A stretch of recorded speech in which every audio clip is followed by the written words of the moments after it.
It's Monday, March 25th, 2024. A lot to talk about today. Please make sure to like, share, subscribe, hit that bell notification, all that good stuff. I want to give a shout out to my good friend, Aaron, Texas Silver. He's starting to make videos again. And so I want all of you to check out his channel, support that channel. You know, I have to say, of all the people I know, Aaron is that person that walks the walk. He is probably the most prepared person I know. He walks the walk more than anybody I know, including myself. He has a really, really good channel. A lot of you liked it, and he got really busy with work and the family, and so he had to take some time off, but he's back. Check out his channel, Texas Silver. And, you know, while we're on the topic of walking the walk, talking about people that are the real deal, people like Aaron, Texas Silver. You know, there are people out there, and they make videos, and they are as fake can be. And yet they'll judge other channels, criticize other channels, but these are some of the fakest, brokest people out there. And how do I know that?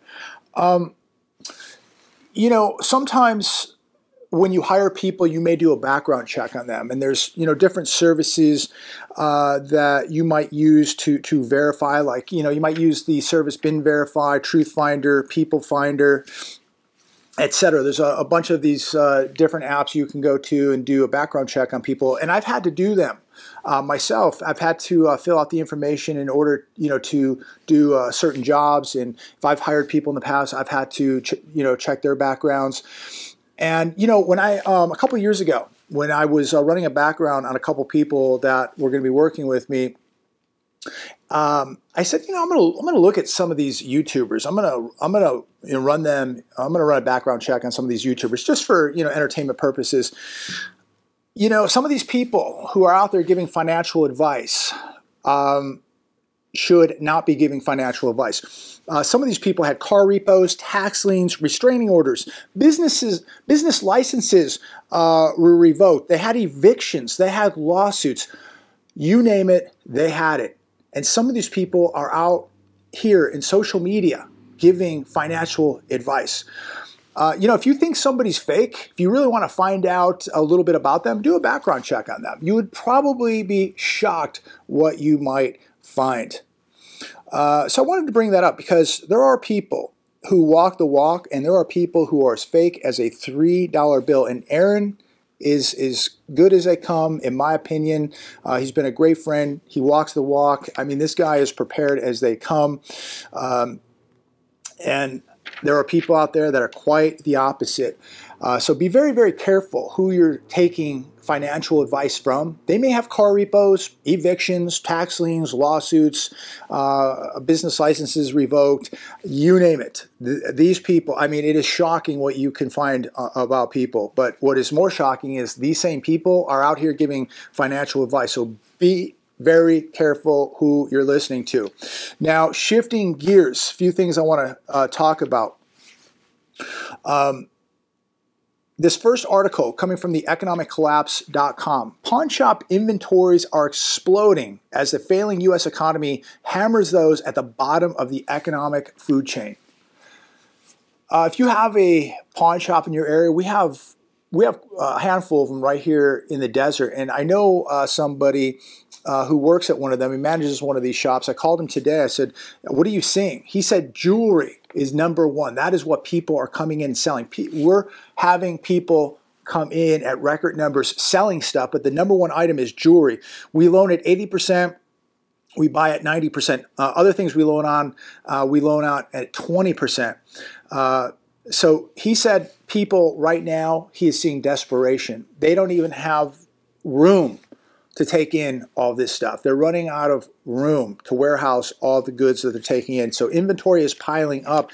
And so that is not a good sign. And when we go back and we look at what was happening, just talking to my friend back in the day when stimulus checks were being sent out, when people were getting the unemployment benefits, he said, business is dead. Nobody's coming in because nobody needed to. They didn't have to sell anything. Now, They're open 6 days out of the week instead of 5 just to take on all of the business. The question is, though, are they going to be able to sell everything? There are more sellers than buyers, a sign that the lowest income Americans that their times remain tough. And unfortunately, it is going to get much, much worse for many Americans. If anybody tries to convince you that the economy is doing well, talk to somebody at your local pawn shop. When business is good at the pawn shop, typically the economy is doing the opposite. When things are slow at the pawn shop, the economy is booming.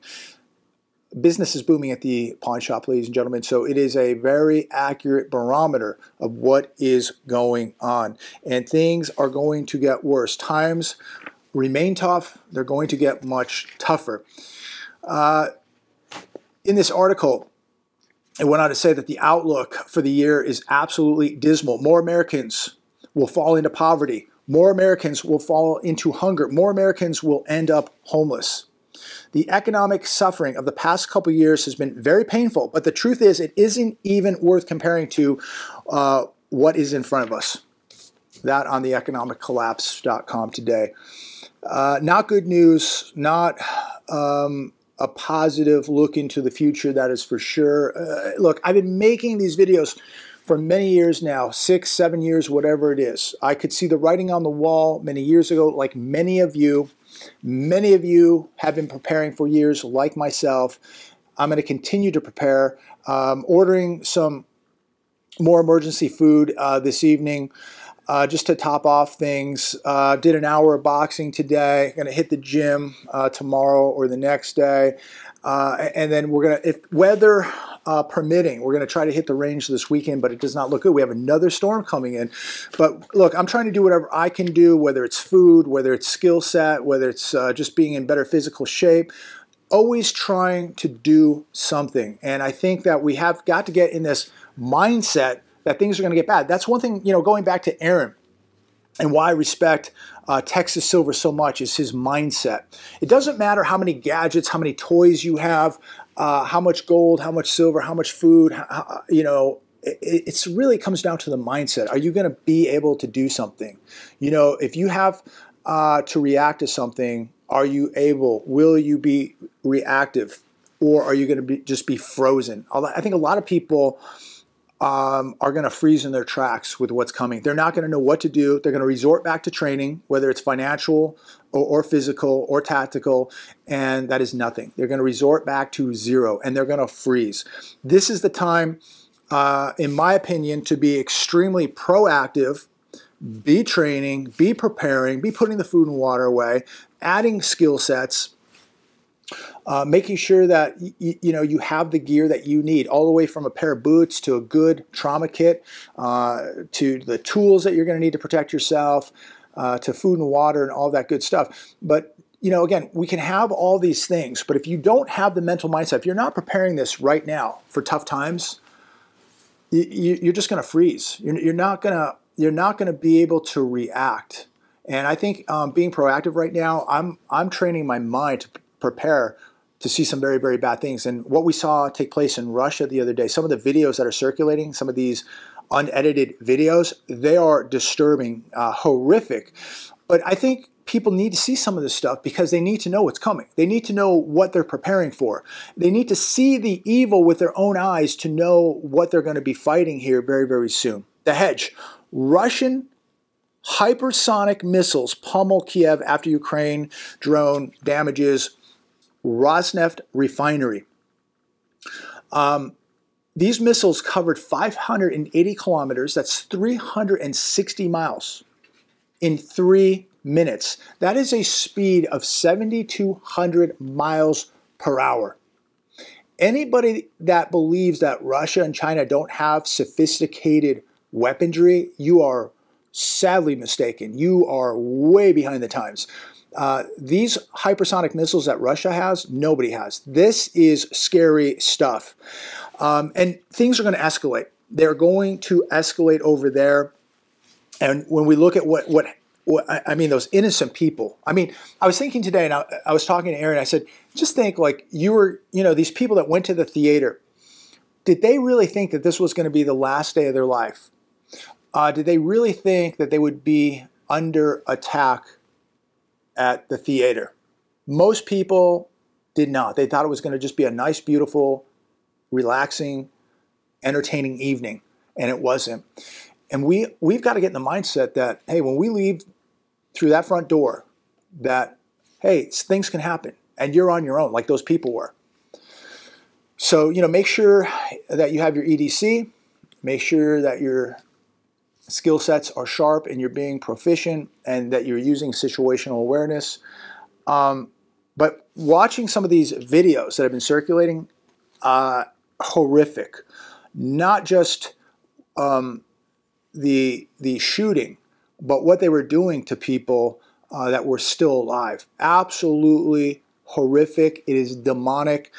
But, I think it's good for people to see some of that because it opens up their eyes. It's not, look, I don't advise it for maybe everybody, especially for kids. But I think that people, if they really saw how evil things are, that this might scare them a little bit to say, hey, I don't want that to happen to me. I'm going to take some action and I'm going to make sure that I'm the hardest person in the room to kill. You might get me, but you might not. But you might be coming with. But absolutely horrific things that were being done to these people at this theater. And it was absolutely demonic. And I think some people would say, hey, maybe I don't want that to happen to me. Maybe I should be a little bit more prepared. The Hedge, Michigan offering $500 per month to house newcomers. Some might even consider criminals. The program is to be funded to the tune of $4 million from the Michigan Housing and Community Fund. That means that the taxpayers of Michigan are paying for this. And so they're going broke paying taxes. And so they're so broke that they may have to take in some new roommates called newcomers. That they pay so much in taxes and have no money that they may be forced to rent out some of those rooms in their house to the newcomers. Unbelievable. Unbelievable, isn't it? Comment down below. How do you feel about that? That now states are offering money that you take people from other countries into your house. Now, who are these people? What do we really know about them? You can't really even do a background check on a lot of these people. I think this is very, very dangerous. I think it's appalling that people are so broke now that they're actually getting suckered and lured into doing this. And could you imagine talking about this 20, 30 years ago? Could you even imagine talking about this? They would want to lock you up and put you in a mental institution. But now this is the reality today. And I hope that everyone watching this video today is living in reality and not a bubble. Get out of the bubble if you're in one. The Hedge, U.S. new home sales unexpectedly dropped in February as prices tumbled. Sales were down 0.3% month over month. 2.3% was expected. They were supposed to be up 2.3%. That was the expectation.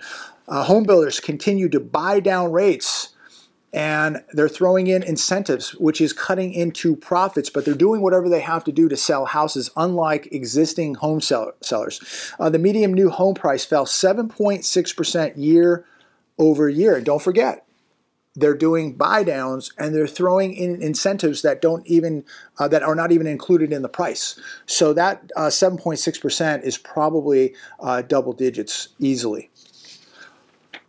Wolfstreet.com, prices of new houses down 19% from peak. New home sales compared to February of 2019 were down 4.8%. While existing home sales have plunged 19% compared to February of 2019.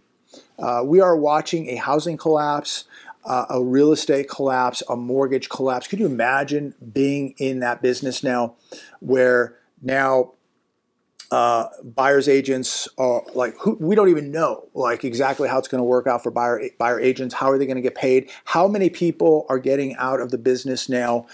What does it mean for the entire business? Like, who's going to bring the buyers to the sellers? It's confusing. I don't think anybody quite has the answer yet. One thing I do know is prices. This is not going to make a buyer go, oh, I'm going to lower my price because I'm not going to have to pay the buyer's agent. But the buyer is going to have to lower the price because they're either going to lose a job, they can't keep up with inflation, the home insurance is too expensive, the cost of repairs is too expensive, taxes are too expensive, they can't rent the house out, short-term rentals. So it is an array of problems for sellers now. And the question is, how long can the sellers hold on before they can't hold on any longer and go, you know what, maybe I'm going to have to get realistic here and drop prices. I think that we're getting very, very close to that. Because when you look at the layoffs, you look at the debt to income ratios, you look at how many qualified buyers are actually out there that can actually buy a home at 7% at these overvalued prices, everything is against the seller now. They're holding on to a lottery ticket that is never going to come to fruition. And so you can dream, you can hope, you can pray that you're going to get this miracle price. But the reality is that the economy is getting so bad and sales are collapsing in real estate, and there are so many less qualified buyers out there, so fewer amount of buyers out there because people are losing their jobs. People are getting destroyed by inflation. And people just can't afford the maintenance and cost of a house now. So once existing home sellers realize this, you're going to see a huge run to the exits. And of course, one of the biggest ones will be employment. When we begin to see the real unemployment numbers, this is when the trouble really begins. I think the numbers are very manipulated, but if you think that unemployment is 4%, again, I think you're drinking the Kool-Aid.